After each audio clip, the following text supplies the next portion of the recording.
அறிவுச்சூழல் பார்வையாளர்களுக்கு வணக்கம். இன்றைய காணொலியில் நம்முடன் இணைந்திருப்பவர் உலக தமிழ் ஆராய்ச்சி நிறுவனத்தின் பாவேந்தர் பாரதிதாசன் ஆய்விருக்கையினுடைய பொறுப்பாளர் பேராசிரியர் மணிகோ பன்னீர்செல்வம் அவர்களை இன்று நாம் சந்திக்கின்றோம். ஐயா வணக்கம். வணக்கம் ஐயா. ஏற்கனவே தந்தை பெரியாரின் நோக்கில் பாரதியாரை பற்றி நீங்கள் பேசியிருக்கிறீர்கள். இன்று கவிஞர் பாரதிதாசனை பற்றி தந்தை பெரியாரின் பார்வை. அனைவருக்கும் வணக்கம். பெரியாரியல் நோக்கில் பாரதியார் என்று கடந்த காணொளியில நான் பேசியிருந்தேன். இந்த காணொளி பாரதிதாசன் குறித்து தந்தை பெரியார் வைத்திருந்த கண்ணோட்டம், பார்வை, எப்படியெல்லாம் ஐயா பாரதிதாசனை கொண்டாடினார், தமிழ் சமூகத்திற்கு அறிமுகப்படுத்தினார் என்பதுதான் இன்றைக்கு நாம் பார்க்க வேண்டிய ஒரு மிக முக்கியமான செய்தி.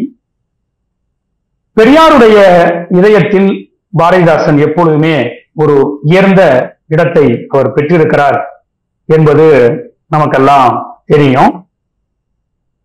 ஐயா பெரியார் 16/9/1934 68 வரையிலும் ஒரு 30 ஆண்டு காலம் அவர் எழுதியிருக்கிற குடியரசு கட்டுரைகளிலே நாம் பாரதிதாசன் குறித்து ஐயா எடுத்து ஆண்டிருக்கிற செய்திகள் மிக அடிப்படையான செய்திகள், மிக முக்கியமான செய்தி. இதெல்லாம் பொதுவெளியில் பெரிய அளவுல விவாதிக்கப்படாத செய்திகளாக இருக்கிறது. இரணியன் அல்லது இணையற்ற வீரன் என்கிற ஒரு நாடகத்தை பாரதிதாசன் இயற்றினார். அவர் ஒரு நாடக பிரதியாக இயற்றியது மட்டுமல்லாமல் அந்த நாடகத்தை குருசாமி போன்றவர்கள் எல்லாம் நடிக்கிற ஒரு பிரதியாக அது உருவானது. எம்.ஆர். ராவ் அவர்களெல்லாம் அன்றைக்கு இந்த நாடகங்களை நடத்தி கொண்டிருந்த காலத்தில் பாரதிதாசனுடைய இரணியன் அல்லது இணையற்ற வீரன் நாடகம் நடிக்கப்பட்டது. அது அன்றைக்கு தடை செய்யப்பட்டது. அந்த தடை செய்யப்பட்ட பிறகு தடை விலக்கப்பட்ட அந்த இரணியன் அல்லது இணையற்ற வீரன் என்கிற நாடகத்தை பெரியார் தன்னுடைய குடியரசு ஏட்டிலே அது பற்றியெல்லாம் அவர் பேசுகிறார். பெரியாருடைய இலக்கிய வெளியில், பெரியாருடைய கண்ணோட்டத்தில் இரணியன் அல்லது இணையற்ற வீரன் என்கிற நாடகம் ரொம்ப முக்கியமானது. ஐயா பெரியாருக்கு நாடகம் பற்றிய சில பார்வைகள் இருந்தது. ஐயா என்ன சொல்றார் நாடகத்தை பத்தினா, ஒரு நாடகம் அப்படிங்கிறது ஒரு தத்துருவமாக நடித்து காட்டக்கூடியது அப்படின்னு ஐயா அவர்கள் சொல்றாங்க. நாடகம் என்பது மக்களினுடைய நடத்தை தொடர்பானது, ஒழுக்கம் தொடர்பானது அப்படின்னு சொல்றாங்க. நாடகம் பற்றி ஐயாவுக்கு சில கருத்துகள் இருந்திருக்கிறது. ஆனால் அப்படி நாடகங்கள் ஐயா காலத்தில், பெரியார் காலத்தில் இருந்ததா அப்படின்னா அப்படி நாடகம் இல்லை. ஏனென்றால் அப்பொழுது நாடகம் என்பது அதிகமாக ஒரு சங்கீத கச்சேரிகளை போல, ஒரு காலட்சேபத்தை போல, ஒரு விகட கவியை போலத்தான் அன்றைக்கு நாடகங்கள் இருந்தது. நகைகளை அணிந்து கொண்டோம், உடுப்புகளை போட்டுக்கொண்டோம், ஒரு காட்சி சாலைகளைப் போல, ஒரு பொருத்தமற்ற அடுக்குமொழியில் பேசக்கூடிய அதிகமான பாட்டுக்கள் கொண்ட நாடகங்கள் தான் அன்றைக்கு அதிகமான அளவுல நடிக்கப்பட்டிருக்கிறது. அதெல்லாம் ஐயா அவர்கள், பெரியார் அவர்கள் அதையெல்லாம் பார்த்து எரிச்சல் விட்டு அதன் மேல தன்னுடைய விமர்சனத்தை வைக்கிறார். ஒரு நடிப்பு என்பது என்ன? ஒரு காட்சி வருகிறது என்றால், ஒரு நெருப்பு பிடிக்கிற காட்சி நாடகத்துல வருது அப்படின்னா, அந்த நெருப்பு பிடிக்கிற காட்சியில ஒரு நடிகர் எப்படி நடிக்கணும்? ஆனால் அப்படி இல்லாமல் ஒரு நாடகம் தாளம், சுதி, ராகம் என்று ஒரு சங்கீதம் அல்லது பாட்டு என்கிற அடிப்படையில ஒரு நாடகம் திசை திரும்பி போகிறது. அப்படித்தான் அன்றைக்கு நாடகங்கள் பாட்டுகளால் நிரம்பியிருந்தன. ஆனால் மேலை நாடுகளிலும் நாடகம் என்பது உண்டு. ஆனால் அங்கெல்லாம் இப்படி பாட்டு அதிகமாக இருக்கிற, சங்கீதங்கள் அதிகமாக இருக்கிற நாடகம் என்பதை அவர்கள் அப்படி கொண்டாடுவதில்லை. நாடகம் என்று அதை அவர்கள் சொல்ல மாட்டார்கள். ஆனால் நம்முடைய சமூகத்தில், தமிழ் சமூகத்தில் என்ன நடக்குதுன்னா, சங்கீத வித்வான்கள் தான் நாடக மேடைகளை கைப்பற்றிக் கொள்கிறார்கள். எனவே மக்களினுடைய நாடகம் பற்றிய கருத்தும் அபிமானம் என்பதும் என்னவாக இருக்கிறது என்றால் அது சங்கீதத்தின் பக்கம்தான் போய்விடுகிறது என்று ஐயா அவர்கள் ஐயா காலத்தில் நடைபெற்ற நாடகத்தை அவர் கடுமையாக விமர்சிக்கிறார். ஒரு நாடகம் என்பது ஒரு தற்காலிகமாக அன்றைய காலத்தினுடைய ஒரு நடப்பு காலத்தினுடைய ஒரு செய்தியை விஷயத்தை பேச வேண்டும், சீர்திருத்தத்தை பேச வேண்டும். அப்படி இல்லாமல் நாடகங்கள் பழமையாக மூட நம்பிக்கைகளை சொல்வதை போல வர்ணாசிர தர்மம், சாதி ஏற்றத்தாழ்வு, பெண்ணடிமைத்தனம், பணக்காரத்தன்மை இதையெல்லாம் பலப்படுத்துவது போலத்தான், இதையெல்லாம் பாதுகாப்பதை போலத்தான் அன்றைக்கு நாடகங்கள் நடிக்கப்பட்டன என்று ஐயா அவர்கள் நாடகத்தின் மீதும் நாடக கலையின் மீதும் மிகப்பெரிய விமர்சனத்தை அவர் வைத்தார். அப்ப ஐயா காலத்தில் என்ன நாடகங்கள் நடிக்கப்பட்டன என்றால் ஹரிச்சந்திரன் கதை, நந்தனார் கதை, ராமாயணம் என்கிற ஒரு புராணத்தை அடிப்படையாக கொண்ட நாடகங்கள் தான் அன்றைக்கு நடிக்கப்பட்டன. ஆனால் இந்த நாடகங்களை பற்றியெல்லாம் பார்த்தெல்லாம் தந்தை பெரியார் அவர்கள் ஐயா அவர்கள் மிக கடுமையான கேள்வியை கேட்கிறார். இப்ப நந்தன் கதை என்று சொன்னால் அந்த நந்தன் கதையில் நந்தன் நெருப்பிலே விழுந்து இறந்து விடுகிறார். ஐயா கேட்கிறார், அதனால் தீண்டாமை உயிரோடு ஒளிந்ததா என்று கேட்கிறார். ராமாயணத்திலே சீதையை இப்படியெல்லாம் படாதபாடு படுத்துகிறார்களே கற்பு என்கிற பெயரால், ஒரு பெண்ணை சொத்தாக கருதி ராமன் இப்படியெல்லாம் அவளை பாடாகப்படுத்துகிறானே என்று ராமாயணம் குறித்தும் நந்தனார் கதை குறித்தும் ஹரிச்சந்திரன் கதை குறித்தும் ஐயா அவர்கள் மிக கடுமையான விமர்சனத்தை முன்வைக்கிறார். இப்படியான இந்த கதைகள் எல்லாம் ஒழிக்கப்பட வேண்டும், சுயமரியாதை சீர்திருத்தம் போன்ற கருத்திலே நம்பிக்கை உடையவர்கள், வேட்கை உடையவர்கள் அவர்கள் நடிக்கக்கூடிய நாடகத்தை நாம் ஆதரிக்க வேண்டும், அப்படியான நாடகங்கள் பெருக வேண்டும் என்பதுதான் ஐயாவுடைய நாடகம் சார்ந்த ஒரு இலக்கிய கொள்கையாக அது இருக்கிறது. அப்படி பார்க்கிற போது ஐயா காலத்தில் பாவேந்தர் பாரதிதாசன் அடிப்படையான மிக முக்கியமான ஒரு நாடகமான இரணியன் அல்லது இணையற்ற வீரன் என்கிற ஒரு நாடகத்தை அவர் வெளியிடுகிறார். அந்த நாடகத்தை நடிக்கிறார்கள். ஐயா அவர்கள் அதற்கு தலைமை தாங்குகிறார். அந்த நாடகம் பற்றி ஐயா அவர்கள் பேசுகிறார்கள். என்ன பேசுறாருன்னா, ஒரு வீரரசம், ஒரு சூழ்ச்சித்திரம், ஒரு சுயமரியாதை, ஒரு பகுத்தறிவுக்கு நல்ல உணவு அந்த நாடகத்துல இருக்கு. அப்ப ஒரு நாடகம் என்பது இரணியன் அல்லது இணையற்ற வீரன்கிற நாடகம் என்பது அதனுடைய சில விஷயங்கள் தலைகீழ் மாற்றத்தோடு இருக்கிறது. ஏற்கனவே வளமையான புராண இதிகாசங்களை புரட்டி போடுகிற ஒன்றாக அது இருக்கிறது.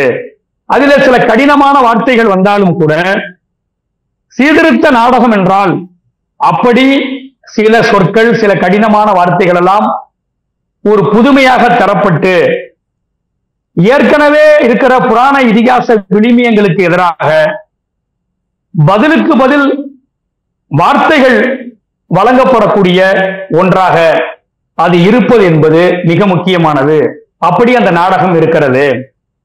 இந்த ஆரிய புராணங்கள்ல ஆரியர் அல்லாத பழங்குடிகளை, திராவிடர்களை ராட்சசன் என்றும் சண்டாளன் என்றும் பறையன் என்றும் சொல்லி வைக்கப்பட்டிருக்கிற இந்த சரித்திரங்களால் இந்த நாட்டிலே எந்த முன்னேற்றமும் வராது என்று ஐயா அவர்கள் அன்றைக்கு நாடக கலை என்பது ஒரு புராண இதிகாச குப்பைகளாக இருக்கும்போது பாரதிதாசன் போன்றவர்கள் அந்த புராண இதிகாசங்களை தலைகீழ் மாற்றம் செய்து தமிழ் மக்களுக்கு வழங்கி இருக்கிற இரணியன் போன்ற பழங்குடி பாத்திரங்களை முன்னிறுத்துகிற மிக முக்கியமான நாடகங்களை பெரியார் அவர்கள், ஐயா அவர்கள் வரவேற்றார்.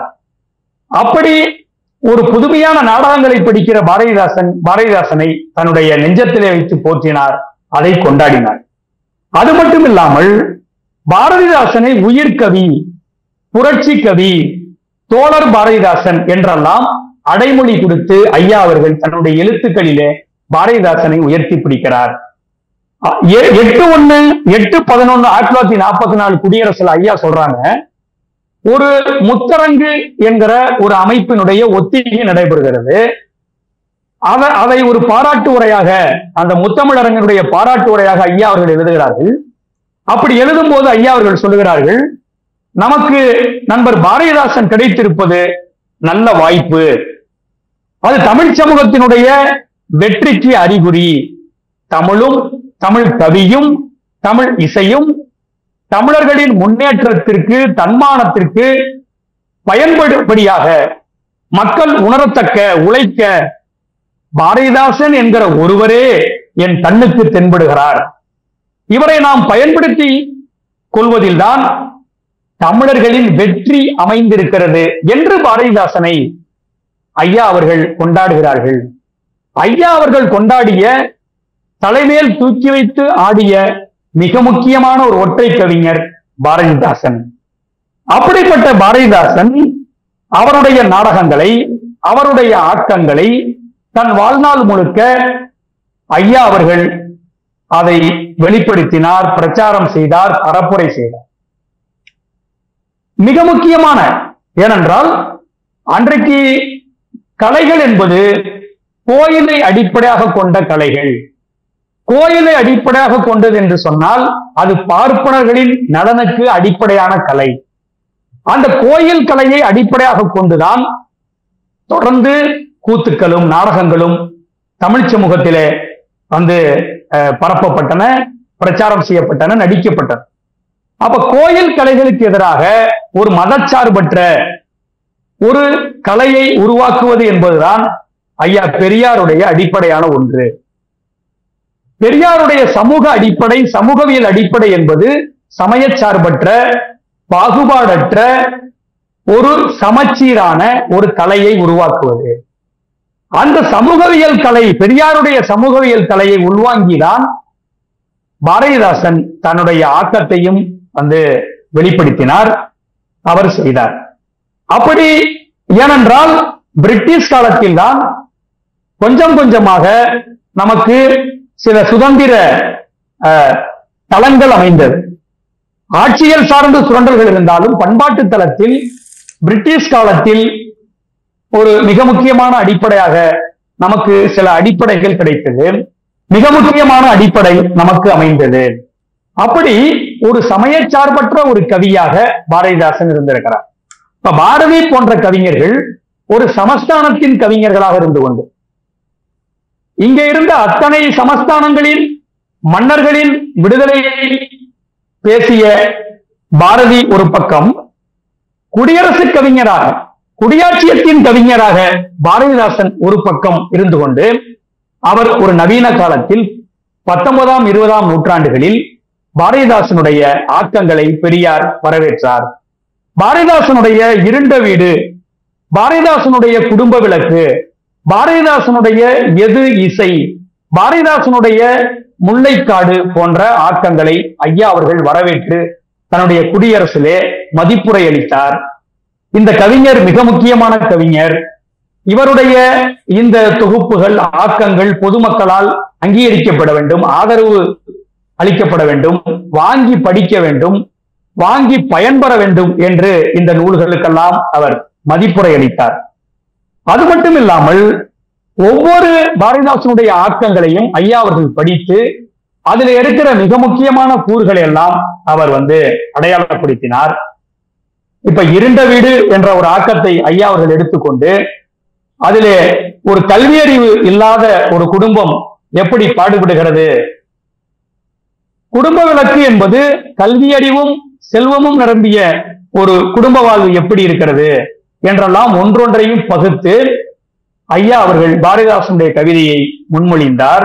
ஐயா அவர்கள் பாரதிதாசன் போன்ற கவிஞர்களை அவர் ஆதரித்து அவரை கொண்டாடுவதனுடைய மிக அடிப்படையானது என்னவென்றால், பாரதிதாசன் காலத்திலே இருந்த புலவர்கள், வித்வான்கள், டாக்டர் பட்டம் பெற்றவர்கள், பெரிய அறிஞர்கள் எவ்வளவு பேர் இருந்தாலும் கூட இவர்களெல்லாம் பழைய குப்பைகளை தங்கள் தலைமையிலே போட்டு வைத்து பழமையைத்தான் கிளறுகிறார்கள். ஆனால் ஐயா சொல்லுகிறார், உலகம் என்பது மாறுதல் உடையது, புரட்சிகரமான மாறுதலின் காலம்தான் இந்த காலம்.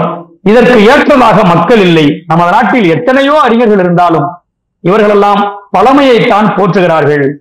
மக்கள் வாழ்க்கைக்கான ஒரு இலக்கியம் இருக்கிறதா, பழைய வீட்டை இடித்துவிட்டு புதிய வீடை கட்ட வேண்டும் என்றால் பழைய பொருள்களை கொண்டு கட்ட முடியுமா என்றெல்லாம் ஐயா அவர்கள் கேள்வி எழுப்புகிறார். நமது காலத்திலே நமக்கு கிடைத்திருக்கிற காலம், சரித்திரம், இதெல்லாம் பெண்ணை ஆண் அடிமைப்படுத்துகிற ஒன்றுதான் என்று அவர்கள் சொல்லுகிறார். ஒரு ஆணாதிக்க காலத்தில் தான் இதெல்லாம் நடைபெறுகிறது.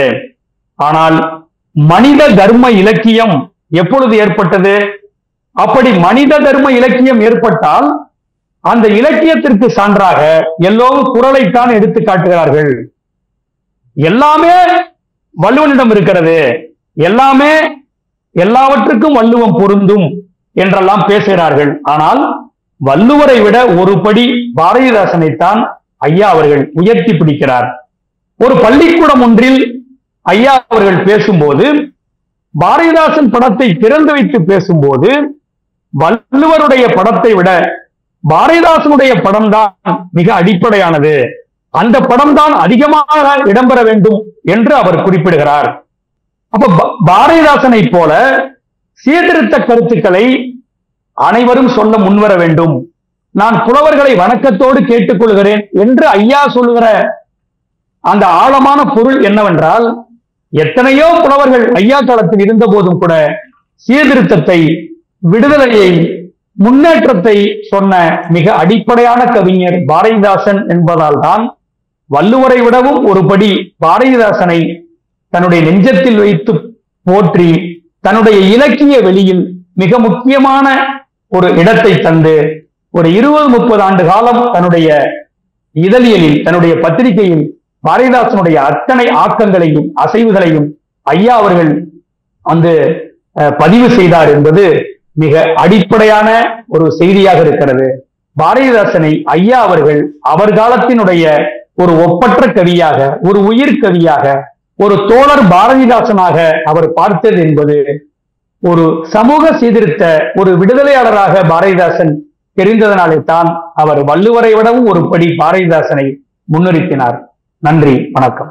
இலக்கிய வெளியில் தந்தை பெரியார் என்ற பொது தலைப்பில் தொடர்ந்து இன்று 2வது தலைப்பாக புரட்சி கவிஞர் பற்றி தந்தை பெரியாரின் கருத்துக்களை சொன்னீங்க.